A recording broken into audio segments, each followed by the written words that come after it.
সুপ্রিয় শ্রোতা দর্শকবৃন্দ ও আমার ফ্যান সার্কেলগুলি মহাদয়, যেখানে বসেই ঢাকার মোহাম্মদপুর কলিকাতা হারবালের স্বাস্থ্য বিষয়, রোগ বিষয় ভিডিওবার্তা দেখতেছেন বা পরবর্তী দেখবেন, যেখানে বসেই সকলকে জানাচ্ছি আন্তরিক শুভেচ্ছা ও অভিনন্দন।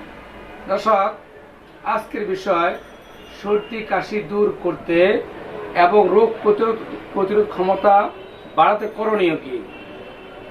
আজকের বিষয়বস্তু হলো সর্দি কাশি এবং রোগ প্রতিরোধ ক্ষমতা বাড়াতে আমাদের করণীয় কি।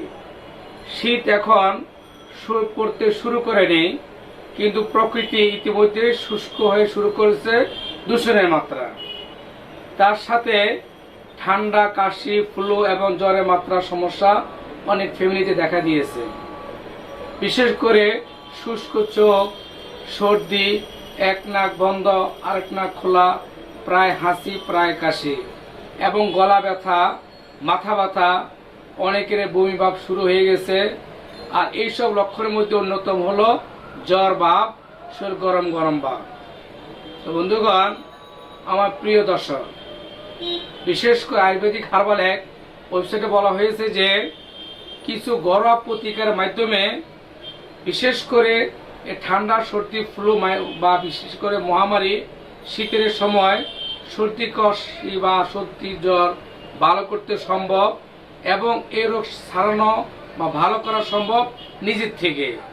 সেগুলো আবার কি, রোগ প্রতিরোধ ক্ষমতা বাড়ার জন্য আপনি পান করতে পারেন আখের রস। আখের রস বাজারে এখন অ্যাভেলেবেল পাওয়া যায়।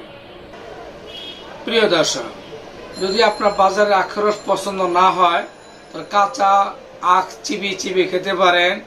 এটি আপনার লিভারকে পরিষ্কার করবে এবং ডিটক্সিফাই করতে সহায়তা করে এবং শরীরে রোগ প্রতিরোধ ক্ষমতা বাড়িয়ে তুলতে পারে প্রাকৃতিক আখের রসের মাধ্যমে। তো বন্ধুগণ, এটি অলসতা দূর করে এবং আমার মেজাজটাকে ভালো করে তোলে। বিশেষ করে হলুদ এবং দুধ, একটি গোল্ডেন মিল্ক বলা হয়। হলুদের দুধ এবং বায়ু দূষণের খারাপ প্রভাবগুলোকে বিরুদ্ধে লড়াই করার মতো একটি ঘরোয়া অন্যতম সহজ উপায়। আর এটি তৈরি করতে 1 গ্লাস দুধে 1 চা চামচ হলুদ গুঁড়ো মিশিয়ে ফুটানোর পরে পানিটু হালকা গরম অবস্থায় পান করতে পারেন এবং স্বাদ এবং সুবিধা বাড়ানোর জন্য কিছু জাফরান এবং কিছু আখের গুড় মেশাতে পারেন। আর এই হলুদ আর দুধের সাথে প্রদাহ বিরোধী বৈশিষ্ট্য রয়েছে। বিশেষ করে সর্দি কাশির জন্য একটি গুড মেডিসিন হলো হলুদের ভিতরে দুধের সাথে জাল দিয়ে খেতে পারলে। তো বন্ধুগণ, শারীরিকভাবে নিজেকে সক্রিয় থাকুন। ধুলাবালির কারণে বাইরে বের হওয়ার বাদ দিচ্ছেন, এটি শরীরের জন্য মোটো উপকার নয়। যদি বাইরে যেতে না পারেন তা বাড়িতে কিছু হালকা অনুশীলন করতে পারেন। আপনি আপনার বাড়ির ভেতরে বা বারান্দা হাঁটতে পারেন। সিঁড়িতে ওঠানামা করলে উপকার পাবেন। নিজেকে হাইড্রেটেড রাখুন। আমরা সবাই জানি শরীর থেকে বিষাক্ত পদার্থ বের করতে সাহায্য করে পানি। তাই নিজেকে বিষাক্ত এবং টক্সিন বের করার জন্য হাইড্রেট থাকা অত্যন্ত গুরুত্বপূর্ণ। আর প্রচুর পরিমাণে পানি খাবেন। অনেক শীতের কারণে, ঠান্ডার কারণে অনেক মা বোন পানি খাওয়া কমাই দেন। পানি আমাদের শরীরের গুড মেডিসিন। কিডনিকে সবল রাখার জন্য, কিডনিতে ভালো রাখার জন্য পানি অপরিসীম।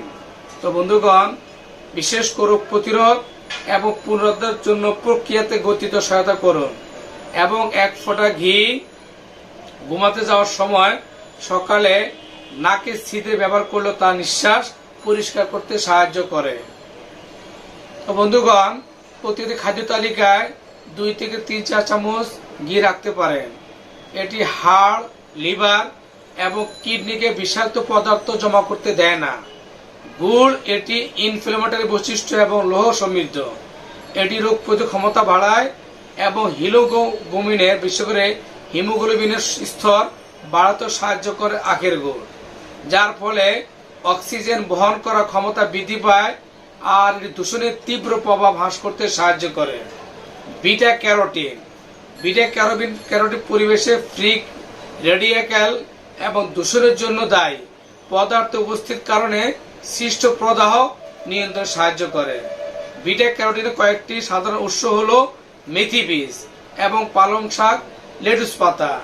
এগুলো আপনাকে শরীরে বিশেষ করে ফ্রি রেডিক্যাল এবং দূষণের জন্য যে সমস্যা হয়ে থাকে এগুলো কারণ আপনার সাহায্য করবে। তো বন্ধুগণ, শীত শুরু হয়নি, এখন প্রায় ফ্যামিলিতে সর্দি, কাশি, নাক বন্ধ, গলা ব্যথা, জ্বর ভাব। আপনি সমস্যার সমাধান করবে এই প্রাকৃতিক উপায়ে, বিশেষ করে ঘি, লেটুস পাতা, পালং শাক, মেথির বীজ এবং আখের গুড়, আখের রস। এই খাবারগুলো আপনার প্রাকৃতিকভাবে রোগ প্রতিরোধ ক্ষমতা বাড়িয়ে তুলবে, পাশাপাশি সর্দি, কাশি, হাসি, গলা ব্যথাতে দূর করবে, জ্বর ভাব দূর করবে। তো বন্ধুগণ, কলিকাতা হার্বালের একটু মাত্র ভিডিও যাতে কাজে লাগে, কোন উপকারে আসে, অভিযোগ কমেন্টে জানাবেন। আর যারা নতুন চ্যানেল দেখতেছেন সকলকে বলবো এই চ্যানেল সাবস্ক্রাইব করবেন এবং লাইক কমেন্ট শেয়ার করলে আমরা নিত্য ভিডিও দিতে উৎসাহিত হব, আপনাদের সাহায্যে লাগবে। তো আজ আর নয়, সকলের সুস্থতা এবং দীর্ঘ কামনা করে বিদায় নিলাম। আল্লাহ হাফেজ। আসসালামু আলাইকুম ওয়া রাহমাতুল্লাহ।